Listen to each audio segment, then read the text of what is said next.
Jangan duduk-duduk sampai mati.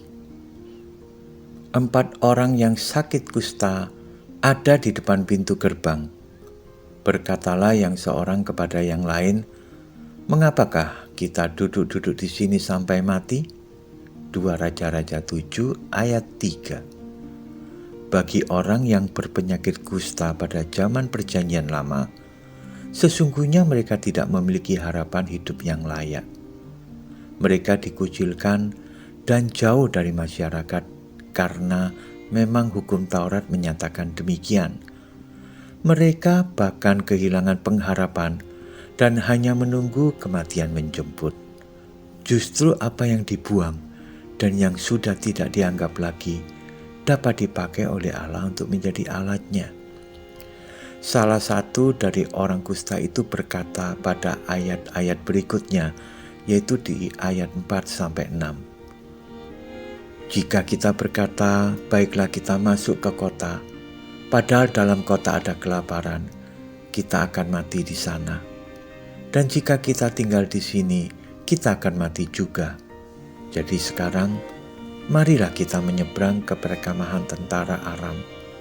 Jika mereka membiarkan kita hidup, kita akan hidup.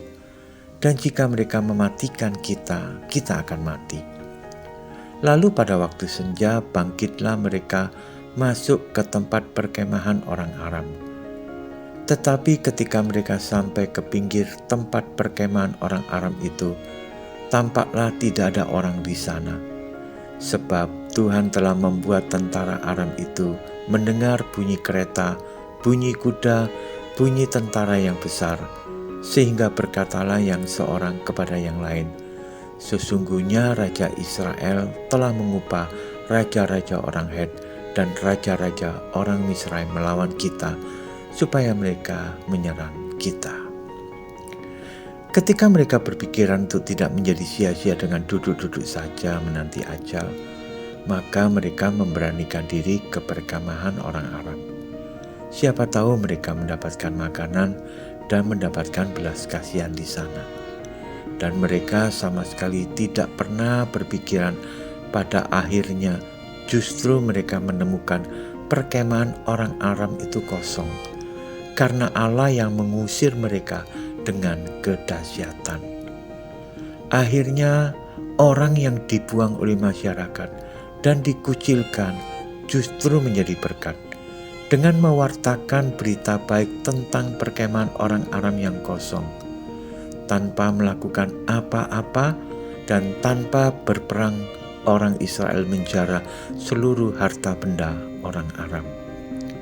Di tangan Allah yang perkasa, tidak ada manusia yang tidak berguna. Serendah dan sehina apapun manusia itu, ketika hidupnya diberikan kepada Allah, maka Allah sanggup melakukan perkara di luar jangkauan kita.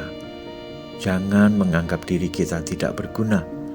Jangan berpikiran bahwa kita memiliki talenta yang kecil atau bahkan kita merasa tidak memiliki talenta. Namun sesungguhnya Tuhan dapat memakai siapa saja untuk kemuliaan-Nya. Yang penting adalah tidak duduk-duduk sampai mati, namun bergerak, bertindak, dan aktif melakukan sesuatu.